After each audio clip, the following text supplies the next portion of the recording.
Welcome to the Spokane Community College Spring Communication Conference. I'm very excited that you all are here, and it is my honor to introduce to you Linda Seppa-Salisbury. She has been teaching for 48 years, 38 of those which are at SCC. She's taught at junior highs and high schools and been in the communication field the entire time. And she, quote, said, she loves every day and is 110% passionate. She's earned an amazing 26 teaching awards, one which was the Outstanding Faculty at Spokane Community College, an Outstanding Faculty for 4-year and community colleges. In the state of Washington, she won first place, and in the nation, she won second place. I personally think she's #1 in the nation, though. Thank you. She keeps in contact with 110 of her former students, one of those being me. She told me that God made her to do this, and she can't imagine herself doing anything else. Not only does she teach, but she also learns. She attends workshops and does professional education classes.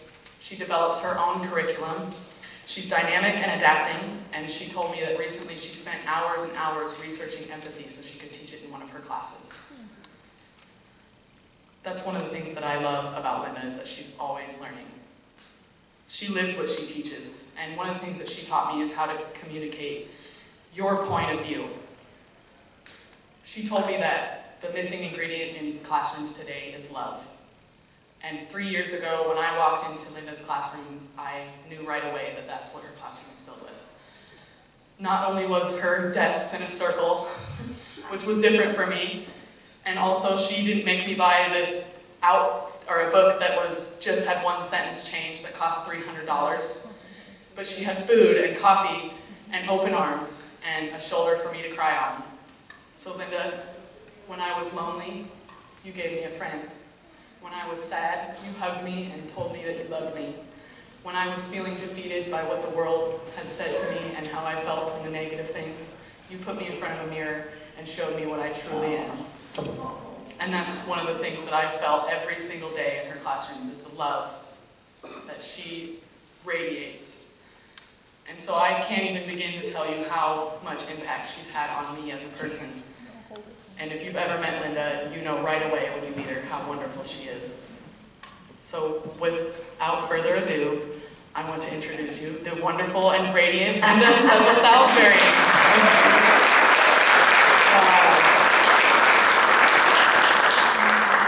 Great to see you.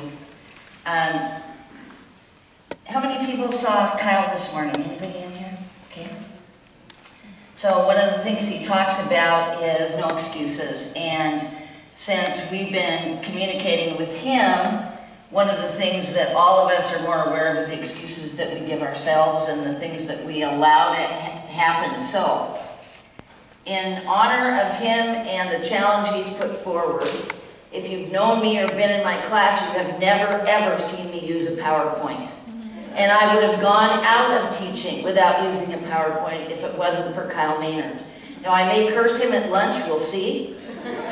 But I could not, in any good faith, stand in front of you and not take on challenges myself. So I want to thank Amy, who typed all of this. If I had typed this, it would not look this nice. I want to thank Laura, who is here to rescue if that's necessary. But I want to tell you that our theme about making over your life and communication is a chance that you get to take every day. And so I'm so delighted that you're here to do that.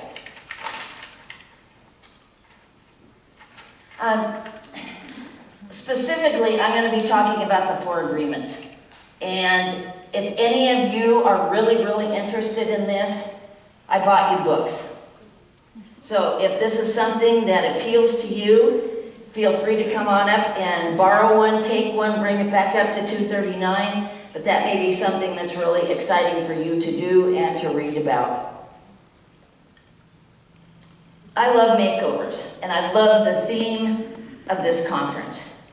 I like makeovers because of the 3 R's: rebirth, renew, and refresh.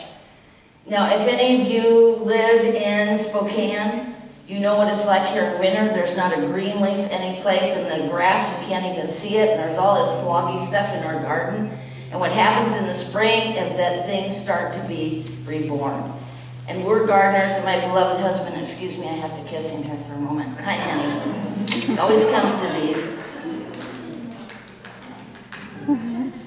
This is what spring does. Can't see it, it's down under there, and all of a sudden things start to grow. So spring for me is really the season for makeovers. I love the kind of makeovers, and maybe you've seen these, where someone looks like they're 500 pounds in weight, and then you see the before picture, and then you see the after picture, and it looks like it's a new person. I love makeovers of houses, where you look and it's all tattered and torn and nobody has taken much care with it, and then suddenly people come in and make it look better. Nice smile. But what I know and have learned is that true makeovers have to start on the inside out. Any of you seen the Mako ad? Raise your hand. On television. Do you know what Mako is? They bring in cars and you get to get a whole new car supposedly for $324 on sale.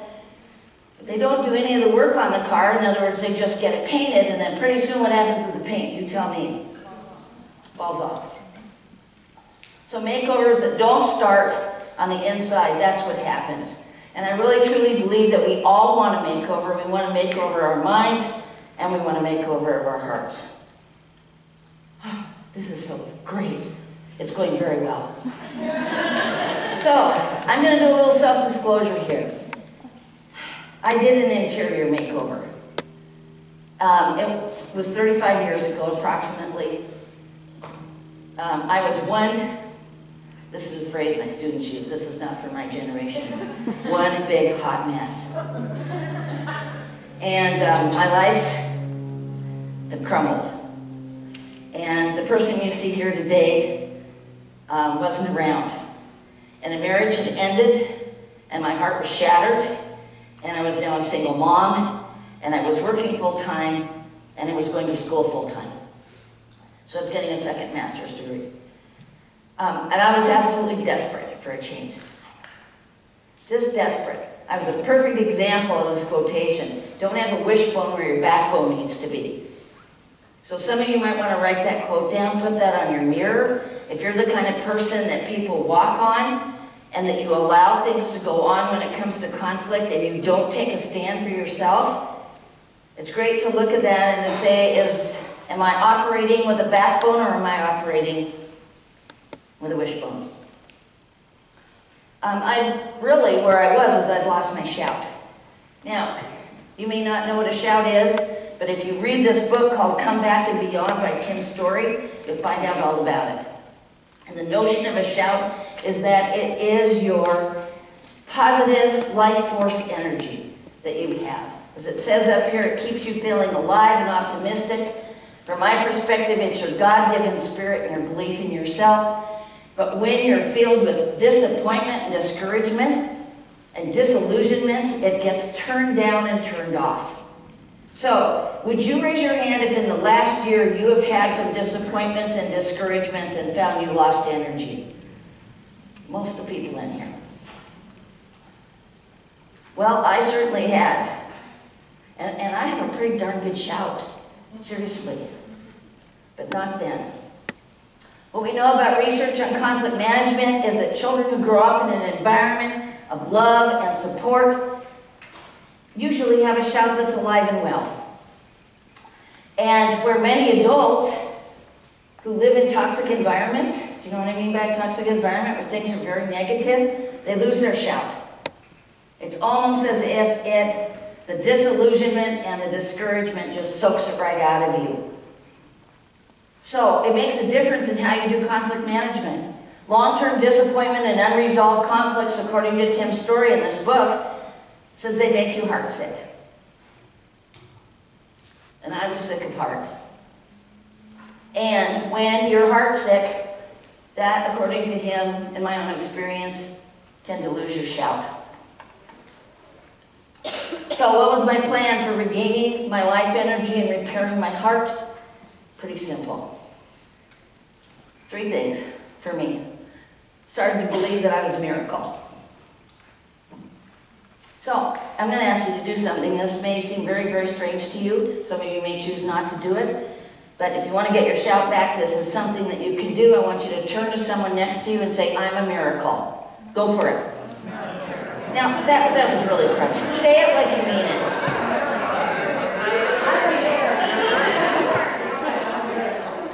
Now, this might be easier for you. Turn to them and say, you're a miracle.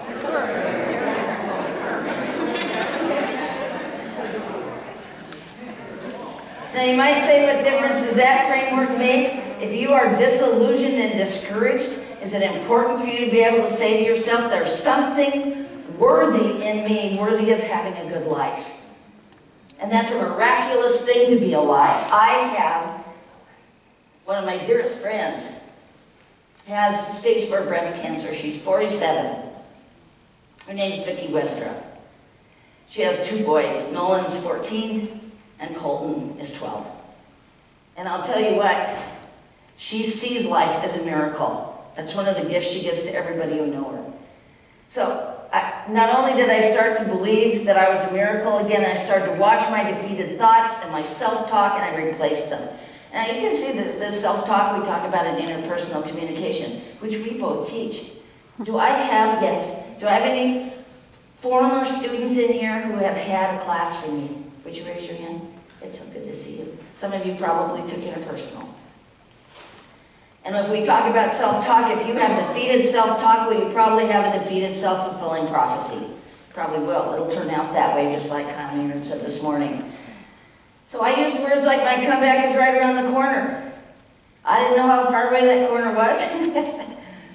But I was willing to say that to my brain to get it engaged. I was meant to shine, and I will shine again. Now, you may think this is silly from somebody who's 68, but my favorite song, and I hope to have it in my memorial service, is this little light of mine, I'm going to let it shine.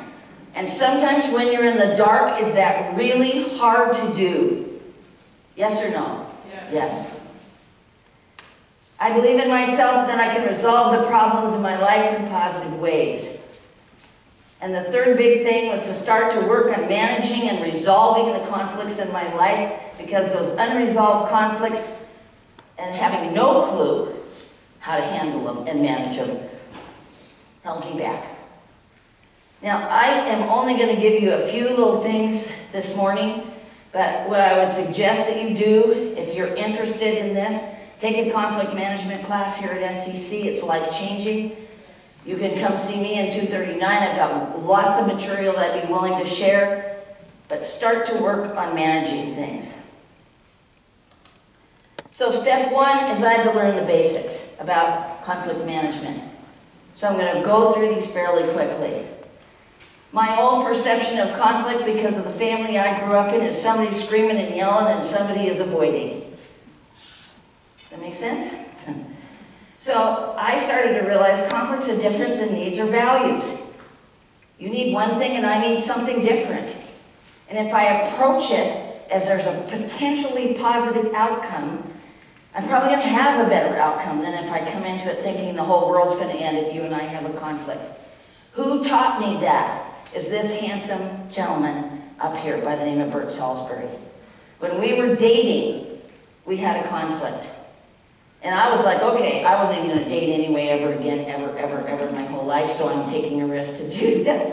And we had a difference of opinion, and Bert turned to me and he looked at me and he said, this is so fabulous.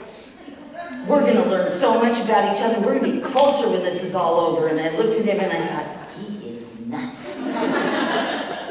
I wanted to run for the hills. So I started to tone down how I saw conflict. You see the difference it makes? You've got a conflict with me, you're in my class, we just got a difference in needs or values. Values are harder to resolve because values are deeply held beliefs that you have and I have, but they're resolvable most of the time. Second tool I use that just changed my life, I use this every single day, and I use it every single day because there are conflicts everywhere. And this is called a conflict continuum. And it's so valuable because you get to place a conflict on a scale of 0 to 100. So before I say or do anything, I decide where does it fall on that continuum. So if it's 0 to about 40, 50, we call it piffle. If it's somewhere in the 50 to 70 range, more important for you to bring up. And if it's in the 70 to 100 range, according to all the researchers, you need to get on doing some important conflict management. Well, I kind of have the same level of upheaval about everything. It's like, we got a conflict, this is a big deal. Some of them just aren't. So let me tell you 2 things that comes up in lots of relationships. One is the toilet seat and the other is toothpaste. They're piffle. And I hope I remember to bring this home, honey. He's a roller. I'm a squeezer. Ugly. But do people argue about things like this all the time? And finally, I thought, get 2 toothpaste tubes. You roll, I squeeze, we're happy.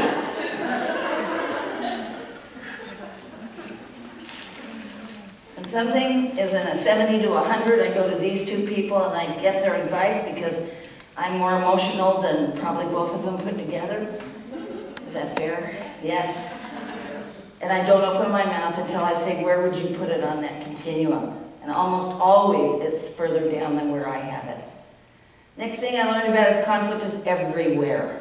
Bert and I were members of an adult ministry, education ministry at our church, and I was so sure, oh yay, this time nobody's going to be upset with each other. Everybody was upset with everybody. And I thought, oh Christ, here we are for a moment of relief and it's just ugly. Conflict is natural and it's inevitable and you're going to have it with everybody, even the people you love absolutely the most. There are 2 kinds of conflicts. One's intrapersonal, that's conflict inside of you, and interpersonal is with other people. The hard part is that the intrapersonal conflicts bleed into the interpersonal conflicts unless you work on them. So sometimes it means if you've got conflict all over your life, that you have to get some help. Because if you have been hurt and wounded as a child growing up, I'm sorry, but you know, like those little bags that our students carry with the wheels, you carry that stuff with you. And there's help available. There really, truly is. So work on both kinds of conflict. Key question is how do I clean up my own intrapersonal conflicts so I can approach differences with you in a healthy way? Easier said than done. So, oh, I love this. This is not mine, came from this. So the overview of what most of us do, according to researchers, you might want to, if you take no note except this, write it down. We nurse, we curse, and we rehearse. So we nurse this conflict like we're feeding it, and then we curse, and we're upset, and I walk around and I rant and rave in the car and all kinds of things, and then rehearse. Okay, if I see you, I'm going to say such and such. And then we do that over and over and over again. Can't you just pull up some conflict from like 5-10 years ago? You got all the characters, you know what they're going to say, you know what they're going to do, what you're going to say or what you wish you'd said. You're still hanging on to it. New view of conflict, it's an opportunity to grow and change and make connections, be more fully human. And I'm all for that. My saving grace in conflict management has been the 4 agreements. And there are a lot of tools that you'll get if you do some more work with conflict management, but I don't know about you, I like stuff that's simple. I like stuff I can remember. I don't think that's necessarily because I'm older, but it could be. But I just like to be able to say, bam, bam, bam, bam, I got it. So who wrote this book is Don Miguel Ruiz. He is from Latin America. He is an older gentleman who is marinated in wisdom, and he is a Toltec, kind of a spiritual guru of sorts. And he wrote this book, and people saw it and read it, and it became for a lot of people like it is for me. It's a guidepost, it's a reminder about how you want to look at conflict in your life. It simplifies it. And I call these my lighthouse in the dark. Truth be told, I hate conflict. I teach the class because I figure if I retire, I'm going to regress to where I was before. And I know you can change because I've changed. But I need tools because the stuff that I learned that's gone into my DNA is stuff that I don't want to repeat with my own family. So these 4 agreements are really, really helpful. So, speaking of helpful, I want to pass these out to you. This is called a cheat sheet. I'm going to pass those down and out. These are the 4 agreements. Paul, you want to come get some of these? Thank you. There you go. They are in bright lemon yellow. There you go. You want to pass this back to this guys too? Thank you. You can make a miniature version of this, keep it in your wallet. You can put this in your office.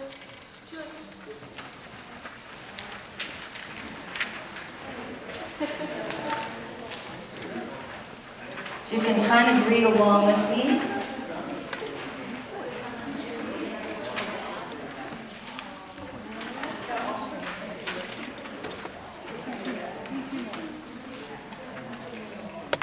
So before we do that, I want to say this about the why bother with this. It boils down really simply that this is a reminder of what living with integrity looks like. At the end of the day, if I remember to use these and read them, they are going to challenge me to have a healthy focus as I approach conflicts with myself and conflicts with other people. And I'm so not perfect at this, but this has been a really good starting point for me, which is why I wanted to share it.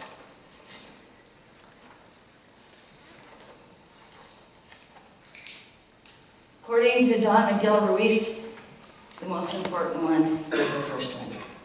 And it's be impeccable with your word. And impeccable means that you don't do damage to. That's the root of it. You don't do damage to. So with your word, you're not going to do damage to yourself, and you're not going to do damage to other people. So if you look here, it says speak with integrity, say only what you mean, and mean what you say. So if you ask yourself at the beginning of a conflict, what am I going to say about this? What kind of impeccable word am I going to have? Then I'm not going to be gossiping about other people, and I'm not going to be putting myself down. Really easy at 68 around here to imagine that somebody would be all used up and didn't love doing this anymore, but that would be a lie. So if I tell myself that, am I being cruel to me? Like, Linda, you might as well retire. Well, I'll retire probably when I fall over here. So, be impeccable with your word means that I'm going to avoid using the word to speak against myself or gossip about others, and use the power of my word in the direction of truth and love. Well, I'm an extrovert, and I've got a lot of words. So does that mean I really have to have a clean heart and renew my heart before those words come out of my mouth? Yes or no? Yeah. So, do you keep promises to yourself? Some of you are going, yes. Some of you are in my class and going, well, I have 2 goals right now. It's not easy, is it? But if I let excuses get in the way, can I talk myself out of every single promise I've made to myself? Why do I have time for Weight Watchers? I'm so busy. Well, after all, your metabolism stops when you're older. So as long as you're still breathing, you can make changes. But if you start to be impeccable with your word, understand this. Words are powerful. Words are powerful. What you say to me, what you say to each other, will either hurt or it will heal. It will either make positive or it will make negative. And And I will either move towards you or I will move away from you depending on your words. So if you stop and you're thoughtful about what you say, should have gone to the emotional intelligence workshop, it makes all the difference in the world. So I'm working on number 1. How many of you could see how number 1 would be useful for you when it comes to conflict management? Okay. Oh, I hate number 2. I just struggle with this. Don't take anything personally. Which in essence says that what so-and-so said and so-and-so did really wasn't about you. And it wasn't about me. It was about them. It was about what's going on inside of them. So fall quarter wasn't terribly easy in a couple of ways. I had a couple of emails that were really, really heartbreaking to me. And I had to really step back and say, first of all, is this about me? But even if it is, it's really about them, isn't it? How many of you are on the internet fairly regularly? Raise your hand, okay? How many of you would say there's a lot of mean dialogue that goes on the internet that people would not do if they had to look somebody in the eye? There's a website called NIE Dialogues, N-I-E dialogues.com. Stephanie Nielsen. 2008, Stephanie was in an airplane, a small one that went down and burned, and she was burned over 80% of her body. And she has come back from huge discouragements and huge problems, physically and emotionally and all of those things. And people get on her webpage and on her blog and on her Instagram, and every once in a while she'll just list the comments and you think, what happened to so-and-so? They don't even know her, that they would say that. And she says her number 1 thing, because she's so self-conscious about what she looks like, whole face was burned. She has had skin grafts over 90% of her body. She already feels bad enough. And someone writes these words, again it goes back to be impeccable with your word. You shouldn't even take a picture of yourself, you're so ugly. And she said, trying not to take that personally and realizing this is a hurt person who's negative and awful, that person, that's what's going on inside of them. It's not about her. It's hard not to take things personally. And I'll just be completely honest here, but I have 2 wonderful daughters and I love them dearly, and we have a lot of communication and all, and a lot of times it's email. And everybody knows that if you don't say love you at the end of the phone call, you don't say love you at the end of the email, I'm going to go. For a split second, I have to stop and say, of course they love me. Of course they love me. And they're really good at showing it in lots of ways. Do you see how the take it personally has everything to do with me? Coming from a hole inside of me? They're just in a hurry. And they do a fabulous job, and they're the most positive people in my life, along with Bert. And Amy is kinder and nicer to me than anybody. If you've been in our shared classroom, bless her heart for putting up with the mess. Number 3, don't make assumptions. I'm not good at this either.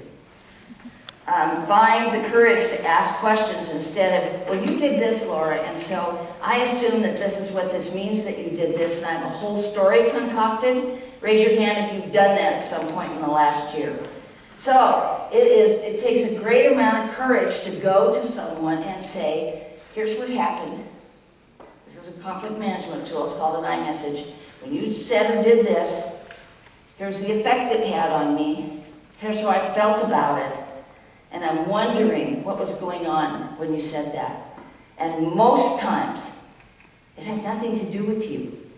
It had things to do with other people. The last one is always, always, always do your best. Do your best. So I'd like for you to take a moment with someone. If you're sitting by someone, if you're not, you can reach across the back, take a moment with a dyad partner is what I like to call them, or you can have a triad. I want you to mention for yourself one situation that you have been in where it was extremely difficult for you to do your best.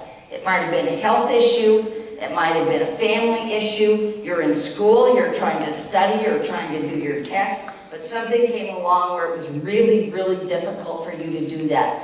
You can turn around or turn towards somebody, pick one thing that you have had a hard time doing your best on. Go for it. You have about 3 minutes.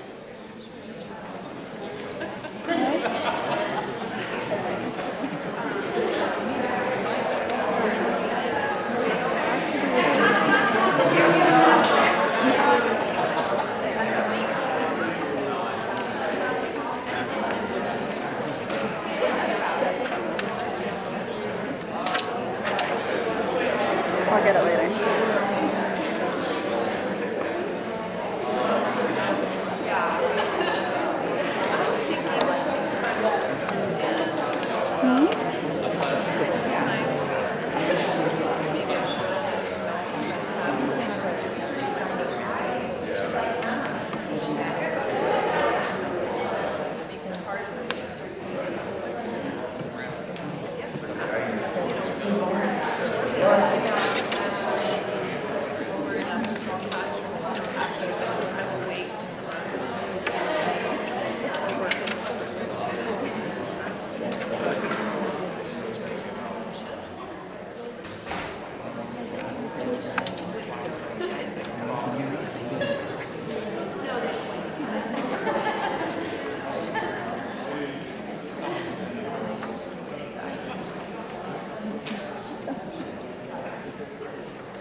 So your best is different if you're healthy and you're not healthy, right? Best is different when you're tired than when you're rested. But I love to have examples that inspire me about doing my best under the worst of circumstances. I don't know if you've heard or seen the book, The Last Lecture, by Randy Pausch.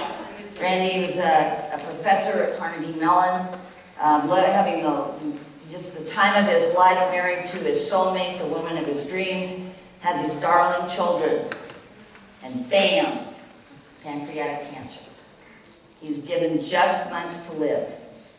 Now, a lot of us would kind of say, okay, scratch number 4, always do your best. Now I've got an excuse. I'm going to die. And so now I get to just be remorseful or whatever I'm going to be rather than step up to be my best self. So I want to show you just a really short video so you can see a little bit about what doing your best looks like even under hard times.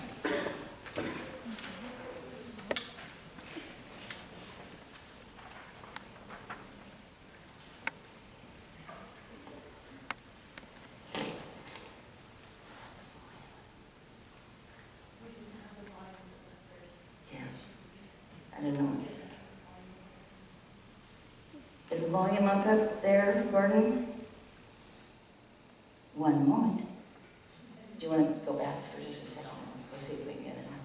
Otherwise, I'll just... Yeah, I know. He's coming down. Put everybody here for Gordon Grove, please. All of the no wonder you're in such good shape.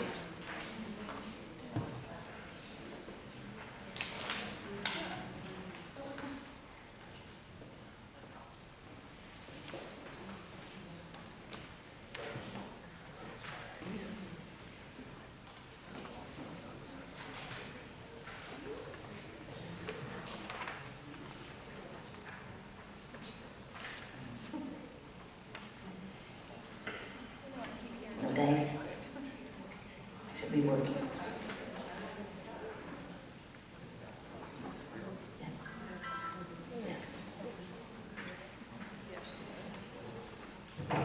Okay. Yeah, she can do that. This is going to be adapted.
So, he's got had reasons to not live life to the fullest.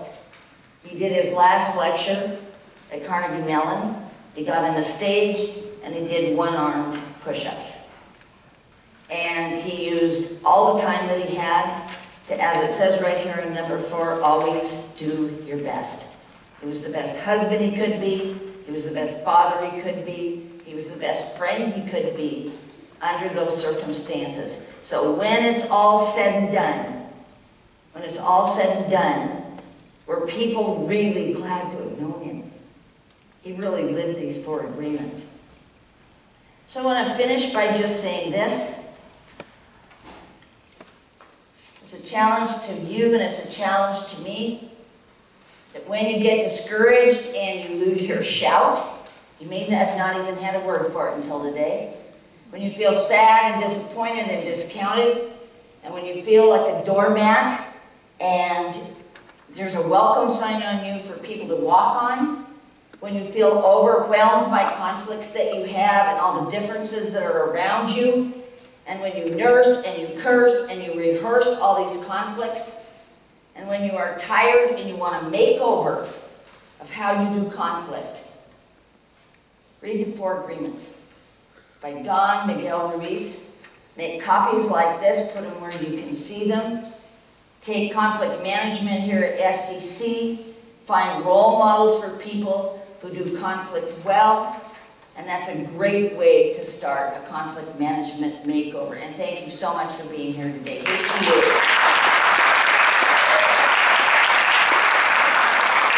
Feel free to go out. There's still some snacks out there. Loved having you here at the conference. How many of you felt like you got something out of it? Raise your hand. All right.